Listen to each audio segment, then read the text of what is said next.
Losing your bearings, navigating the maze of English idioms. Hello, everyone. Welcome to our channel, where we make learning English easy and fun. Today, we're diving into an interesting English phrase, lose one's bearings. Have you ever felt lost or confused, not knowing which way to turn? Well, this phrase perfectly captures that feeling. Let's explore what it means, how to use it, and some examples to help you incorporate it into your everyday English. Lose one's bearings is an idiom that originates from navigation, where bearings refer to one's ability to determine their position relative to their surroundings or to a specific destination. When someone loses their bearings, it means they have become confused or disoriented, losing track of their direction or position.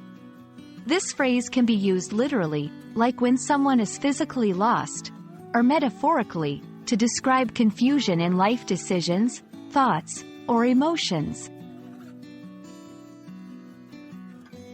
This phrase is versatile and can be used in various contexts, both formal and informal. To use it correctly, remember that it often involves situations where there is a loss of direction or clarity. For example, after moving to a new city, I completely lost my bearings for a few days. During the presentation, he lost his bearings and forgot the main points he was supposed to cover. Notice how the phrase is used to express a temporary state of confusion or disorientation.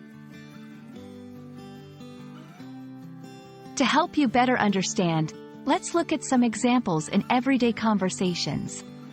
1. In personal experiences. When I first started university, I felt like I had lost my bearings. Everything was so new and overwhelming. 2. In professional settings. After the merger, many employees felt they had lost their bearings, unsure of their roles in the new company structure.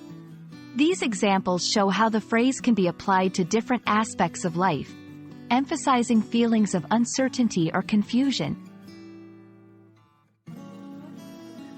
And that's a wrap on lose one's bearings. Remember, it's all about feeling disoriented or confused, whether you're trying to find your way in a new city or navigating through life's challenges. We hope this video helps you understand and use the phrase confidently in your English conversations. Keep practicing, and don't hesitate to reach out with any questions or topics you'd like us to cover next. Happy learning, and see you in our next video.